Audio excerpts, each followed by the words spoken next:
Uh, for me, no, I have not had to navigate any like negative situations. I have heard stories of, especially like on the wholesale side. I've heard some situations that have happened, but now it's just amazing to see so many women that are in this industry now.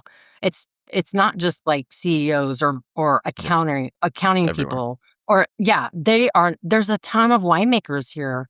which It's is not even awesome. here in Napa Valley. It's everywhere. It's Everywhere. it's fantastic to see that, even generational wineries that have been around for a long time, their daughters are now becoming the winemakers. Yep. And that is amazing to me. Who knows? I mean, I have a granddaughter now. I would love to see her take over as a winemaker for McKahn if we got to that point. That would be amazing. We'll probably be talking about weird things halfway through. So, No problem. welcome everybody back to the Barrels and Roots podcast. I am your host, Sean Trace, and I have an awesome guest with me today. Would you like to tell people who you are and what you do? Yes, I am Denise McKahn. I am the owner and CEO of McKahn Wines, which is my family's brand. That's awesome. Now, Yeah. how did you get into this wonderful world of wine? Yeah, Sean, it was kind of a fluke for me, actually. I had just received my accounting certificate in the early 90s, and I was looking for a job. And I tell people, back then we were using fax to fax in our resumes and that kind of thing. And I ended up applying for a job at Winty Vineyards in Livermore Valley. And uh, I got an interview and was hired immediately. And that's kind of how it started. I wasn't wanting to work there because it was wine, but because I had the accounting degree. So that's Mm, how it started for me. that's interesting. So, you went from this world of numbers into the world of wine. And that's interesting. This wasn't on the questions I sent over, but do you ever find that there is a crossover between accounting, numbers, and that very precise type of work and winemaking?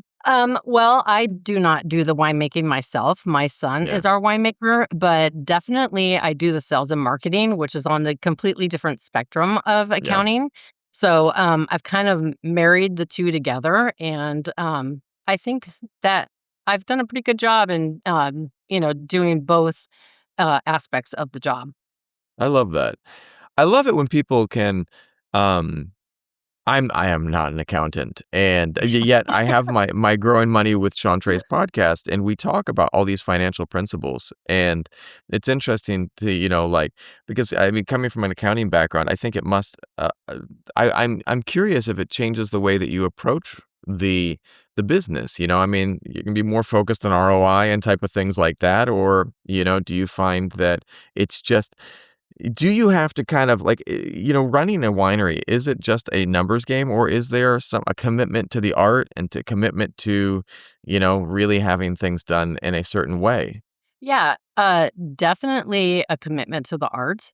I think what's really funny for me is I'm a word person and not truly a numbers person.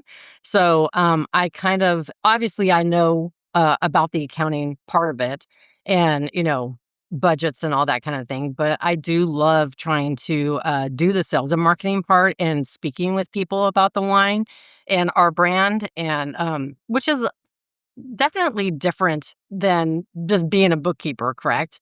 Right. That's awesome because, you know, anything is, especially the sales and marketing side, there's a lot of storytelling, that Yeah, goes into a product, whether that be, I mean, anything, whether you're selling a pair of Nikes or you're selling a podcast or a bottle of wine. And exactly. you have a lot of story in your brand.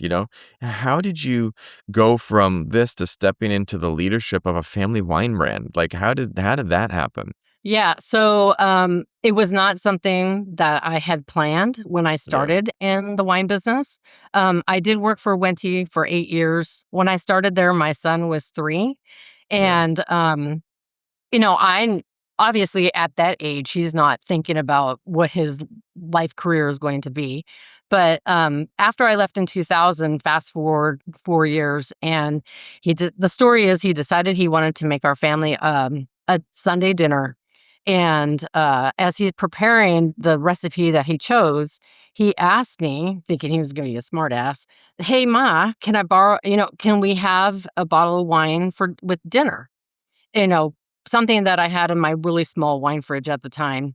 And I couldn't remember what I had in there. And I wasn't thinking, no, you're not 21, but what should you not be opening because it needs some time? Yeah. And I couldn't really remember at the time what I had in the fridge. And he ended up pulling out this 1997 Cabernet from a Livermore producer. So at that time, it was 7 years old. And by the time he had popped the cork, I didn't have a chance to say no. Yeah. And come to find out later when he did go to college that he wrote this story about it, his why. And it was that bottle of wine that basically he Wow. said he put his nose into the glass and said, "There's something about this liquid I need to be a part of." So Mm. that's kind of how the whole thing started. I mean, it took a few years after that before we started McKahn in 2014, but that was his epiphany to wanting to become a winemaker. That's awesome. And it's like, it's such a beautiful thing. Like, for me and my family, we don't have a wine brand yet. I mean, someday. I mean, come on. I've got enough stuff going on. Probably don't need that. But um, one of the things that like we do as a family is like my wife is a singer, and I produce all of her music and produce all of the music videos and do that with my company. And my daughter, she and I make awesome kids content together with her channel Ilani's Little World. Oh, And that's cool. yeah, it's all educational. We're doing like questions. We're talking to these scientists, and we talked to a NASA scientist about how to build a rocket. And then Oh, he wow. told us all these parts. But what's so special about it was it's this endeavor that we get to do together. And there's this thing that we are creating something together that to me is so special. Like, how has that played into you working with your family? You know, it's actually brought us together. So closer, I should say. My son Chuck is my only child. My husband and I have been together for 45 years. And, it was always the number one thing is that we would never let the business come between our family. Mm, Now, we've been going since 2014, and of course, there's been a lot of ups and downs, and especially the climate that's happening now in this industry. But we definitely talk about things and how we want to continue. Because obviously, I mean, I have a grandson now and I have a granddaughter, and I would love for them to eventually take it over. I don't know if that will happen, but it's definitely a dream. Their yeah, dad just has to keep making the wine. yeah. Well, it's beautiful because, there is this legacy that goes down. But, Yeah. one of the beautiful things about winemaking itself is that it's this legacy thing. I used to love the old kung fu movies, and like I know I'm going on a tangent right now, but I'll That's tie it okay. back in. Um, and so like the idea like the old kung fu movies, the guy would be like, I am 37 generations, from the founder. And Right. it's like, you know, and like there's this lineage that's passed on. And your family's winery focuses on Rhone-style wines. And Mhm. there is this tradition, that's coming down the way you prepare and make these Rhone varietals. Why did your son and you decide to go down that path with this beautiful tradition? Yeah, honestly, it really wasn't my decision, even though I am the CEO, but, yeah. But, the first 2 years are 2014 was when we started, so we released a Chardonnay, a Zinfandel, and a Syrah.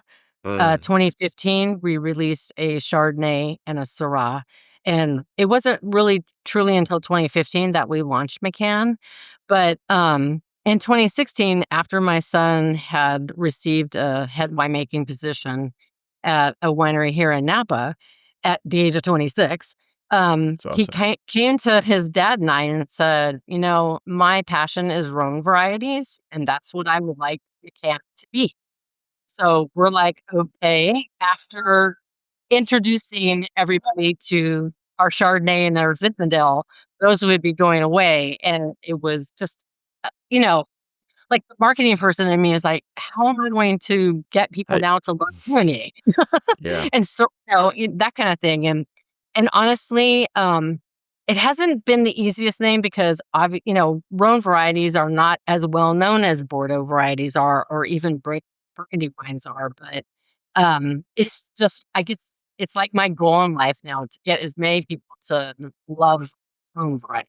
And that's interesting because my wife and I were listening to some music last night, and it was Hmm. just great 70s music, and we were just like, "Man, this is good stuff." It was Yeah, like Bread and stuff like that. It was just all these great old love songs, and I was like, that's what I "Man, grew up first." with. Right? First of all, the Yeah. name Bread for a band is amazing. Bread, what's it? Oh, there were so many good ones that we were listening to. We also were listening to some Chicago. Uh, Hmm. oh, I can never remember those 2 guys' names. Like Hall& and Steve Oates. Miller. I was Yeah, just like, yeah, yeah, right? Hall and Steve Miller. Yeah, lots So of great much good bands. stuff. And right Yeah, and yet, right now, the love is not there for it? There's, some people that are still, okay, but, like, you get all these people that are, like, going this other direction. But, like, 2 years or 3 years ago, Stranger Things played this song from the '80s, and, like, it was this absolute hit, and everyone's like, "Oh, this is amazing." That song was always good. It had yeah, always been good. It had always been great. But just because yeah, people aren't focusing on something doesn't mean that it's not amazing? And Rhone right. varietals are amazing? I Um, keep telling people we need to have a movie made on Rhone varietals. there you You know, go, yeah. Somebody needs to make a movie about how great they are. right? I love that. And, it's like one of the things too is like, if you can tell a story, but that comes back to the marketing and telling the stories. If Yeah. you can tell the stories about these varietals, there's a there's so much that can be done with it. What Mhm. what varietals are you leaning into from the Rhone varietals right now at the winery? Yeah, pretty much, Viognier and Syrah are the top 2, and, the funny story about when Chuck came to us in 2016 at the age of 26, and here we've started this family business, and he's just like, "I wanna switch to Rhone varieties because those are my passion." And, my husband, he was talking about my son was talking about how, we're gonna make Viognier now instead of Chardonnay. And my husband's like, "Well, I don't like Viognier." Like, that had anything to do with it. And I just remember my son patting my husband on the back and say, "Trust me, Dad, it's going to be okay." I'm like, "Okay."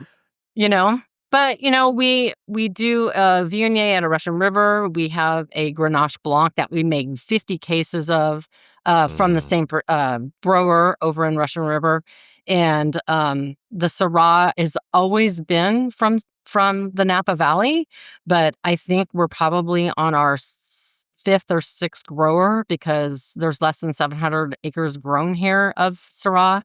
wow. And, after a vintage or 2, the grower decides that they're going to rip it out and probably plant Cabernet. It's So, Napa, we you just know?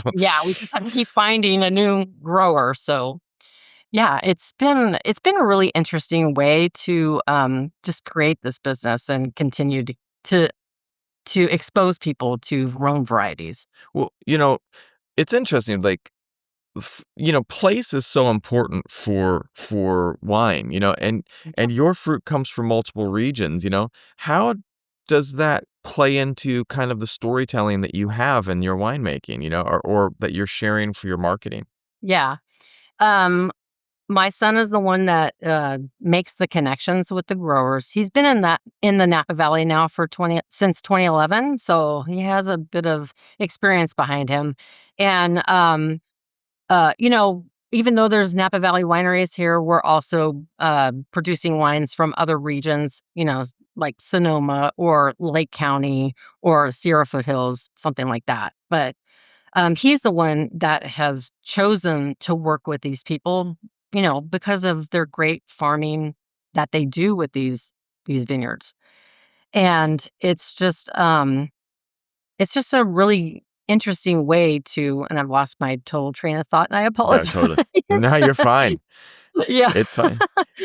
Yeah, oh, you were talking about, to me, it's really bringing that fruit from where it comes from, you know, it starts in the vineyard, correct? It Yeah. actually shows in the bottle itself. Mm, So, when I'm pouring those wines, I mean, it's really interesting and how topography is with vineyards. You can have yeah, a vineyard that has a hillside, and then goes down the hill, and the top part of the vineyard is going to actually taste a little differently than the bottom part because the bottom part got more water or whatever. So, even though we don't grow our own grapes, I think we've done a really good job in representing the places that we get the grapes from. I love that. And it's I mean, I've always been fascinated with the direction, of the idea of having a winery. And, as you're making decisions, Mhm. what are some of the things that you have to keep in the front of your mind? Um, that's really a great question. It's definitely having to pivot when you need to. As people that are in this business understand that there's a reckoning happening right now.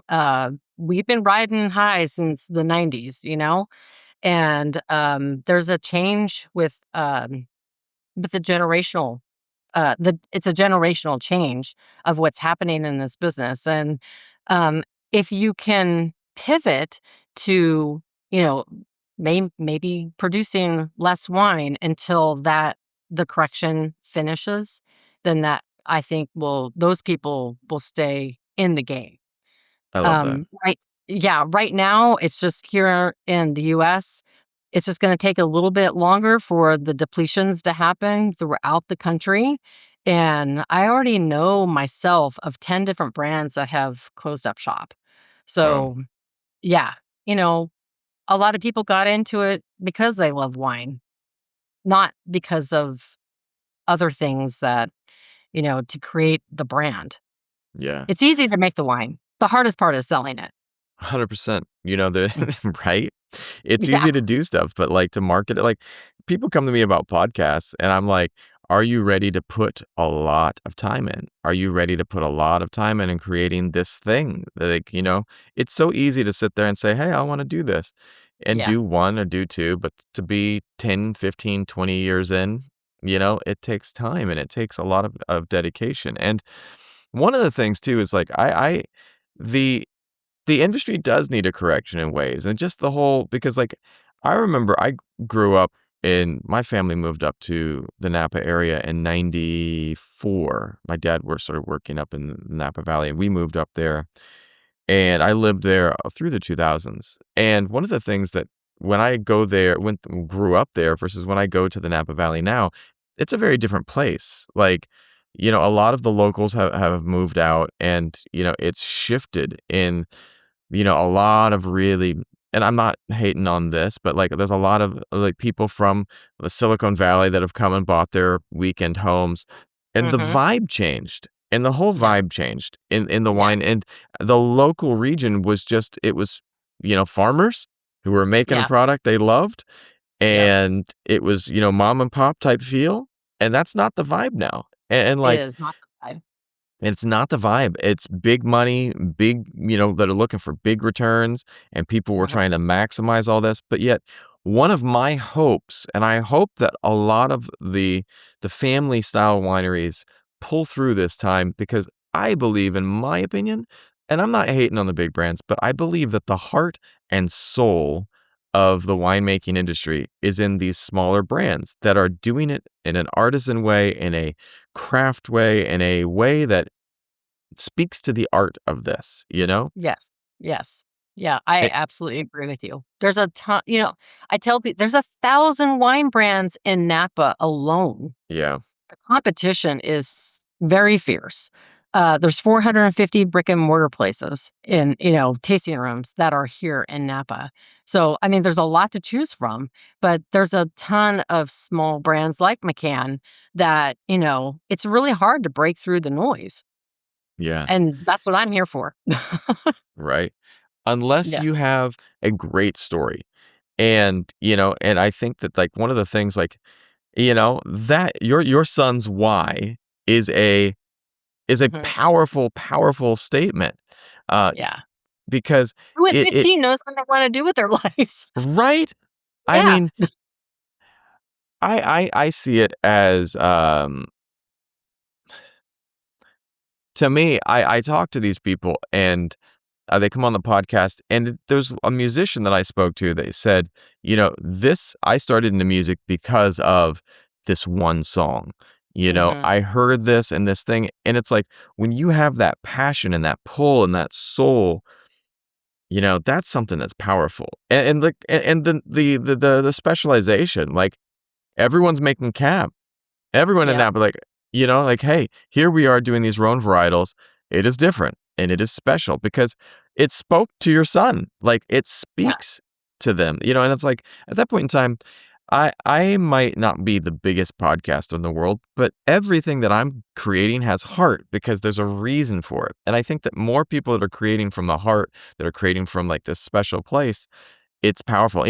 I got this podcast going because I have lots of podcasts, but I came back and when I was in Napa and I started seeing all these wineries struggling, I was like, dude, why are we not telling more stories about these people and these places? Because you see all these big wine names, and when I was like growing up, I was like that I knew that guy, like that wine that has that name. Well, I know the guy with that name, and they're yeah, just lovely human beings that are doing awesome things, and like we got to have that why. We have to have that anchor. for sure, for sure. Let me ask you another question. You know, one of the things that I noticed, and like as a father of a daughter, I am always excited to see things that are, led by powerful women. As a woman leading a wine brand, have you noticed moments where you had to navigate expectations differently, either internally or in the broader industry? Uh, for me, no, I have not had to navigate any like negative situations. I have heard stories of, especially like on the wholesale side. I've heard some situations that have happened, but now it's just amazing to see so many women that are in this industry now. It's not just like CEOs or Yeah, it's accounting everywhere, people or yeah, there's a ton of winemakers here, which it's is not even awesome. here in Napa Valley, it's everywhere. It's Everywhere. it's fantastic to see that, even generational wineries that have been around for a long time, their daughters are now becoming the winemakers. Yep. And that is amazing to me. Who knows? I mean, I have a granddaughter now. I would love to see her take over as a winemaker for McKahn if we got to that point. That would be amazing. Right? My Mhm. my daughter, was she has a dance class, and her teacher at her dance class gave her a seed, a little, like, Mhm. seed kit. It was a bunch Mhm. of seeds and, like, a little thing of dirt on the bottom, and she Yeah. says, "Here, take this home and grow it." And the idea of being able to plant a seed, and you've been growing something and nurturing it, and you've watered it, and it, Mhm. grows to something bigger than what you even started with is so beautiful and powerful to me. Like, I was reading this thing about like a Galapagos turtle. And these things, like, there's this one turtle that the oldest turtle in the world was actually, I believe, picked up on like the trip that Darwin took to the Galapagos. Like, Wow. it's still alive. And like Yeah. this turtle was brought back by Charles Darwin to some place and now it's living. And it's like, that's insane. Like, Yeah, that but is insane. the people who cared for it then had another generation of people that cared for it who had another generation. Yeah. And I'm not saying I'm like in awe. wineries like a turtle. Yeah, I'm completely in awe when I read about companies, that have been around for generations.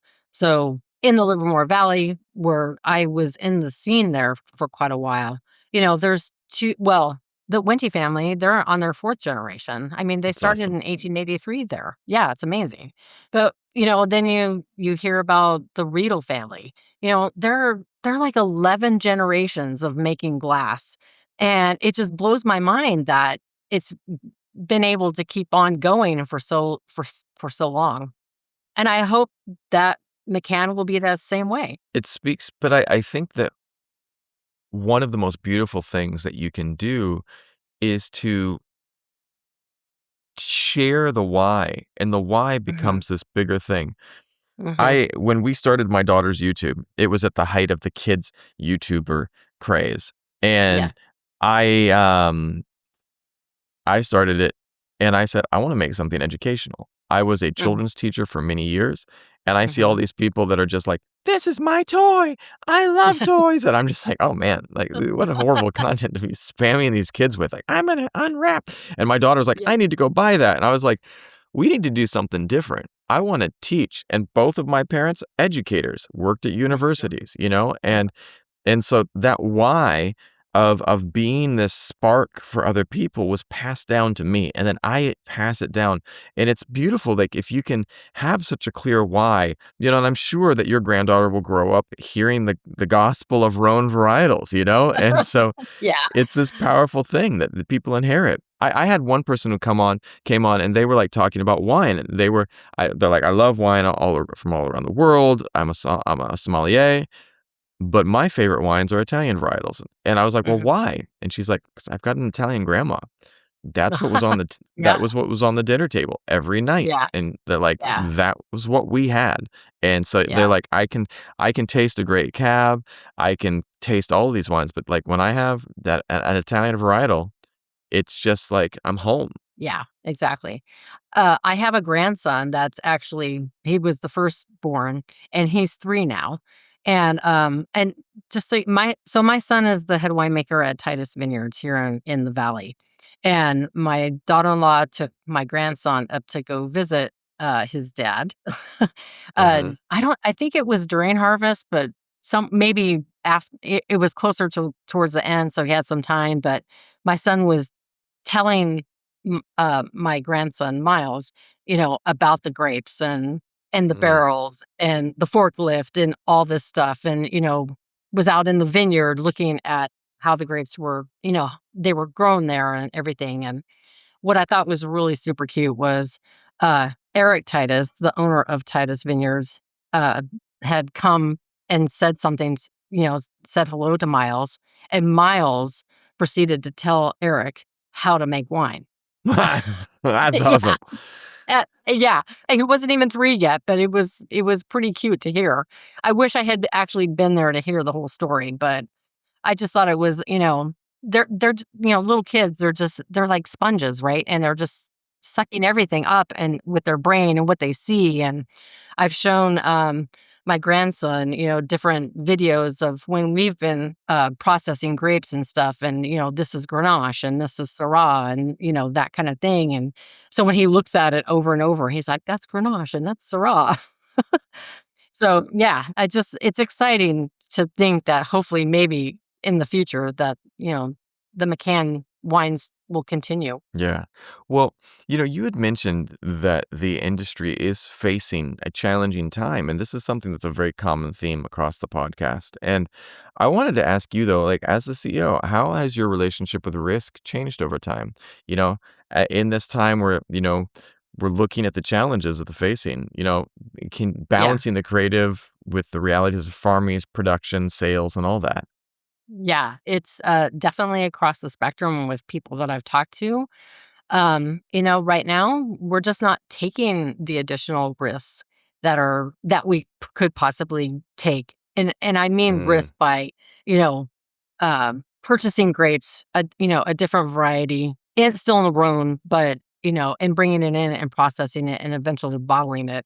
And, mm-hmm. we're having to contract down with the amount of tons that we're doing per year just so we can really keep it in, real life. Like this is reality and this is what happened is what is happening. So, you know, maybe 5, 6, 10 years ago, we were taking a little bit more risk, but now as we're, how many years has it been now? 12, Yeah. going into 13th year. You just really have to be aware of your surroundings in your industry. And if you're not, then I just don't see you making it. But it's hard. It's really hard because, Yeah. right now grape prices are pretty inexpensive. And, it's just like, oh, I would love to get some Petit Syrah. We haven't done a Petit Syrah since 2018 or 2019, and it's been a while. And it's Yeah. hard when you have long-term club members that we have that, hey, like, when are you going to do your rosé again? Or, when's the next Petit Syrah going to come out? And I'm like, maybe in 4 years, who knows? Yeah. It's that balance of expansion and being safe, and it's always tricky. But, it leads into my next question. Like, what does success mean to you now compared to when you established the wine brand? Success. Okay, so let me tell you my dream from when we I love it. established it. Yeah. My dream was, the dream that everybody dreams of when you own a wine brand or a winery. You have your vineyards, you have a tasting room, you have your winery, but that is just not reality. And Yeah. so it's just been it's taken some time to move from that dream, I guess you could, that dream state. Right. I think my son would love to have a little bit of acreage to where he could grow Syrah.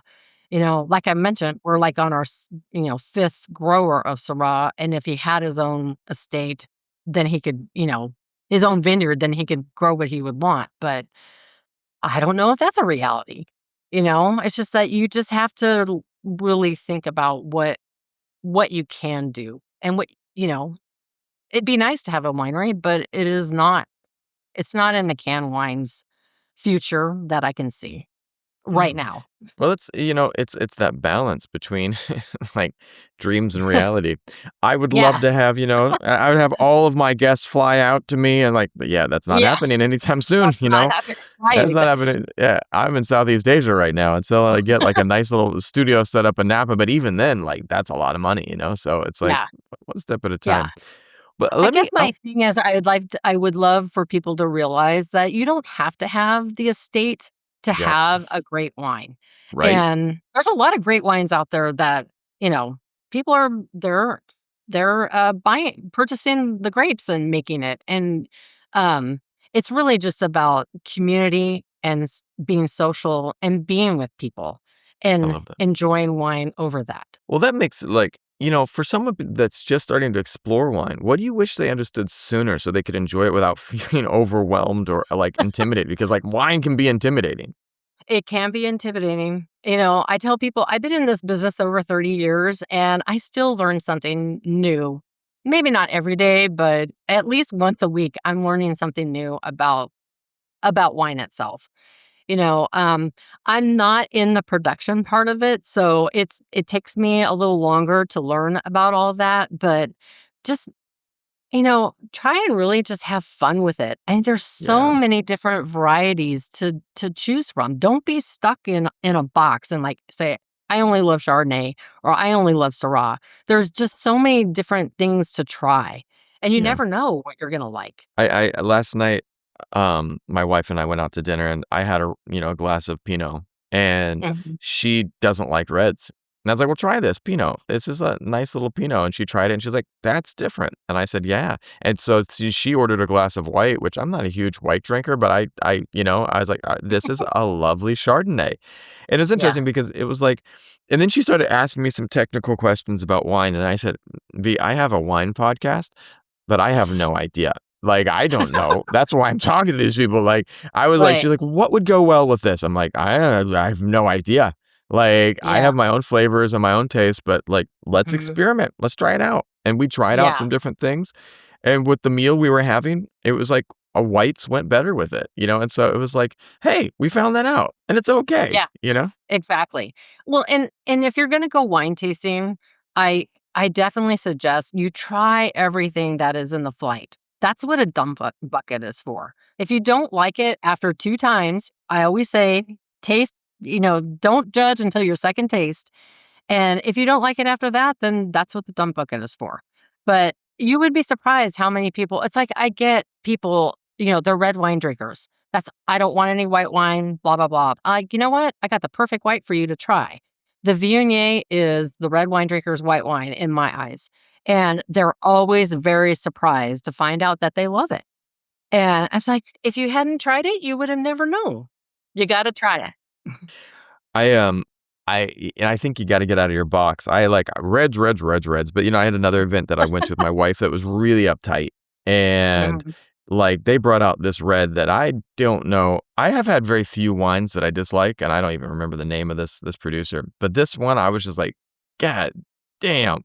It was just it was the most tannic thing I've ever had. I took a sip, and I was just like, like, my face was Yeah. fighting back contortions, and I was just like, "Wow, that is intense." And then they also had some Riesling, and I was just like, I'm not a huge Riesling fan again, but I was like, wow, that was like for the ambiance, the party, and everything. I was like, it's what I need. But again, it took me stepping out of a box, and Yeah. and looking at that, and trying everything.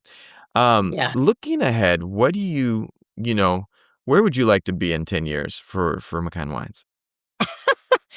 Well, for me personally, hopefully I'm retired, but, my husband's been retired for 3.5 years, and he's just like, waiting and waiting.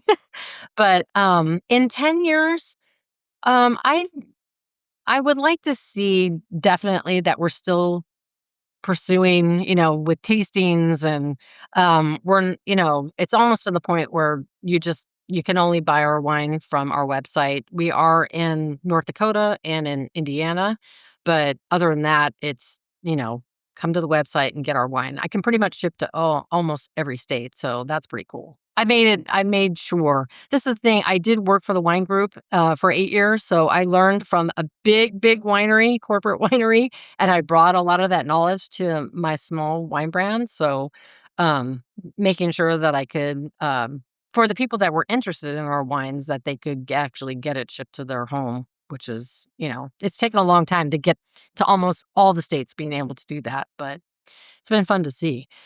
But, you know what? I don't know. In 10 years, my grandkids will still be too young to kinda take it over, but I just hope that, my daughter-in-law can do the part that I'm doing.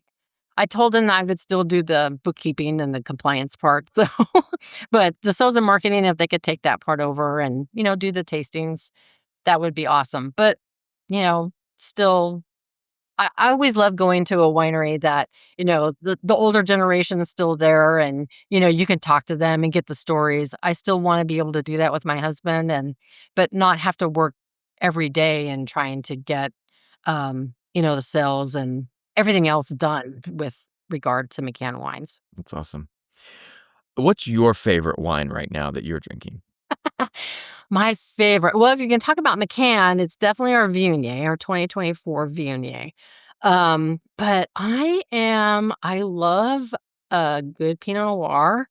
Um, San Giacomo's got a good Pinot Noir over in Sonoma. Anything out of Sonoma is, they're known for their Chardonnay and their Pinot. So, um, when before we started McCann and probably in the beginning of McCann, I always said I was a Cabernet Sauvignon girl, but I definitely have moved to, give me a great Petit Syrah, give me a great Syrah, give me a great Cab Franc.